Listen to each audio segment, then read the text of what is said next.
یہ بات ہے 27 دسمبر 2007 کی، جب ایک نیا سال ہی نہیں بلکہ ایک نئی صدی بھی 3 دن کی دوری پر تھی، جب تحریک کی پہلی وزیر اعظم بے نظیر بھٹو کو قتل کر دیا گیا۔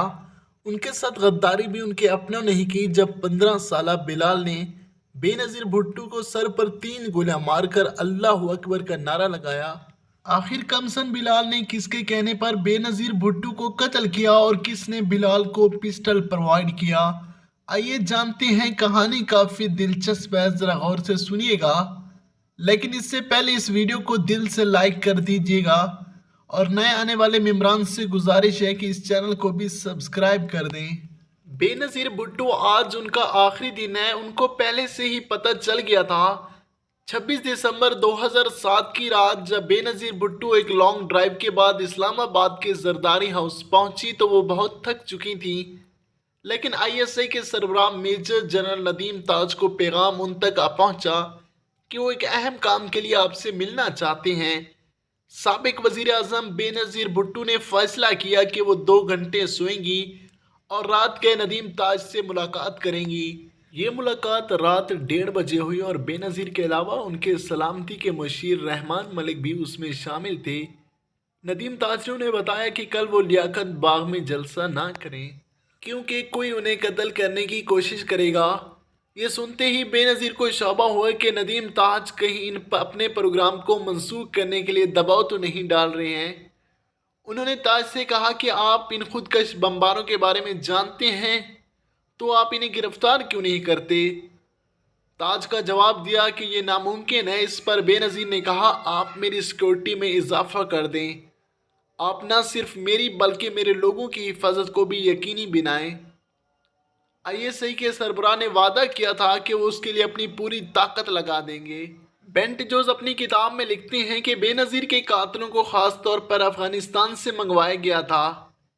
اس امریکی خاتون نے یہ بھی کہا تھا کہ بے نظیر کو کسی اپنے نے ان سے غداری کی تھی اور انہیں پھانسی کے پھندے پر لٹکایا۔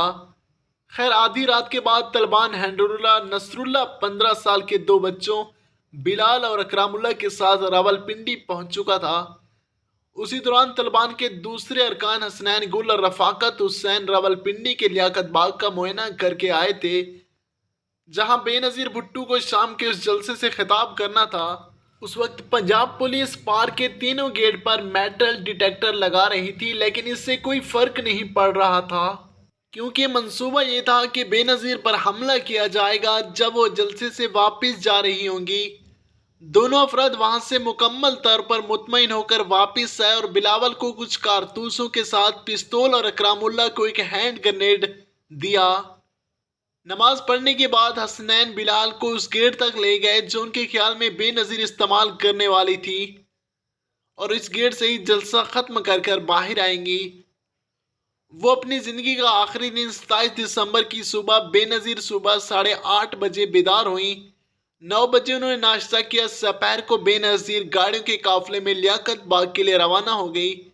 اس قافلے میں سب سے آگے ٹویوٹا لینڈ کروزر میں پیپل پارٹی کے سیکورٹی کے سربراہ توقیر کائرہ تھے۔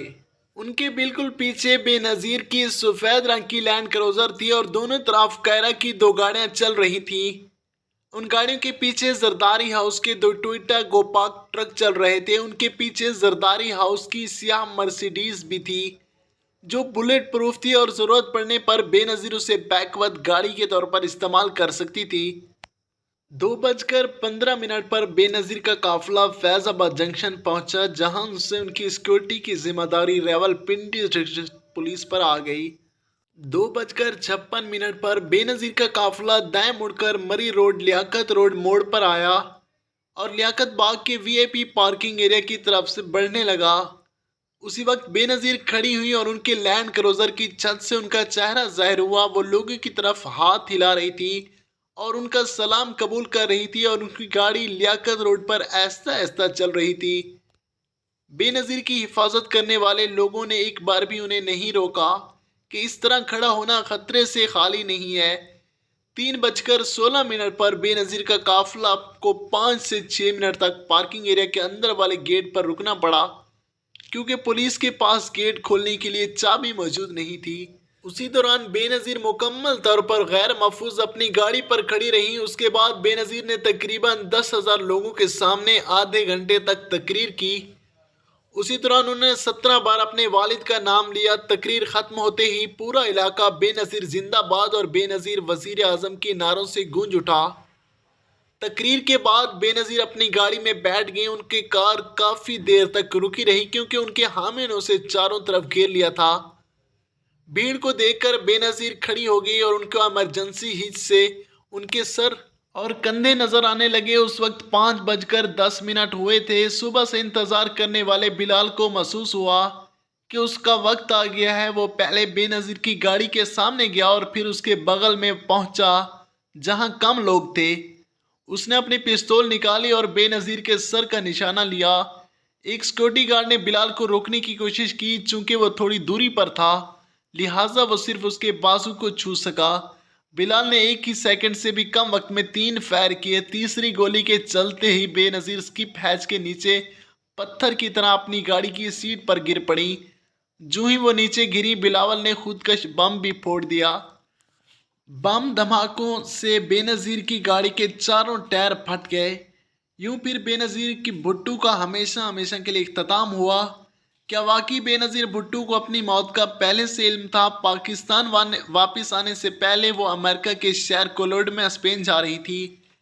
طیارے میں امریکی سفیر خلیل زادہ اور ان کی اہلیہ بھی ان کے ہمراہ تھے۔ طیارے کی میزبان نے بے نظیر کو تندور سے براہ راست نکلی تازہ کوکیز کھلانے کی پیشکش کی۔ بے نظیر نے شائستگی سے کہتے ہوئے انکار کر دیا کہ انہیں وزن کم کر رہی ہیں، لہذا 1 سیکنڈ کے اندر نے انہیں پھر کہا کہ واپس لاؤ، ویسے بھی مجھے چند دنوں میں مر جانا ہے۔